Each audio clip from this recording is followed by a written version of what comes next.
quand j'ai pris la parole pour les chrétiens d'Irak dès le mois de juin, où vous voyez que ça commençait à se gâter, ou que c'était déjà très très avancé, plutôt très violent, j'avais le désir d'un jumelage. Je me suis dit, voilà le jumelage rêvé en fait entre Lyon et Mossoul.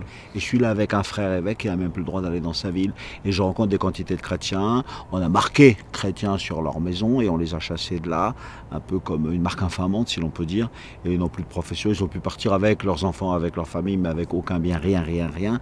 On se demande d'ailleurs pourquoi on ne les a pas tués. Ils sont tous à Vissot. Ça c'est une surprise évidemment merveilleuse, mais enfin ils sont quand même profondément blessés et accablés. Ce qui m'a beaucoup touché chez eux, c'est que j'ai senti le découragement qui arrivait, mais jamais le désir de vengeance. J'ai entendu cette question, mais on nous dit qu'il faut aimer nos ennemis. Je sais bien que Jésus nous le demande, mais pourquoi eux, ils nous aiment jamais? Mais jamais j'ai entendu de paroles de vengeance à leur rencontre. Mais le patriarche, d'une certaine manière, qui les aimait, qui les écoutait, qui rentrait dans leur souffrance, on peut dire que lui aussi, comment dire, il les combattait. Et il leur dit non, n'allez pas dans cette direction parce que le désespoir c'est un péché quand même. Alors je voyais le patriarche qui faisait appel à leur foi. Là, dans une situation aussi difficile, je ne peux pas vous faire un discours optimiste. Je vous fais un discours d'espérance et le fondement de votre espérance, c'est votre foi. Fortifiez l'homme intérieur, fortifiez votre foi. Je trouve que c'était quelque chose de beau. Du coup, cette promesse que j'ai voulu leur faire quand on était dans l'église de Karakoche, en disant je suis en train d'apprendre le Notre Père dans votre langue liturgique, qui est le chaldéen. Awon, Dashmayo, Dashmaya.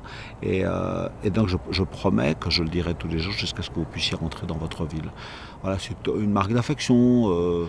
Donc c'est vraiment un voyage qui a parfaitement atteint son but. S'il a pu leur apporter l'assurance de notre amitié, de notre prière, et puis eux-mêmes les faire rebondir et repartir en sachant qu'ils sont et toujours ils seront aidés quoi qu'il arrive. Et après, nous avons été les témoins aussi de la parole du patriarche qui leur dit « Mais restez ici, on a besoin de vous pour reconstruire ce pays. Ce pays a besoin des chrétiens qui vont être artisans de paix dans les conflits épouvantables qui existent entre sunnites et chiites. » Et quand nous étions à Al-Koch, une dame, députée chiite qui était venue de Bagdad et qui dit « Non, restez les chrétiens, nous avons besoin de vous. » Et le lendemain, un député sunnite qui dit la même chose à Kirkouk. Je crois que c'est parmi les témoignages les plus touchants que nous avons eus aussi.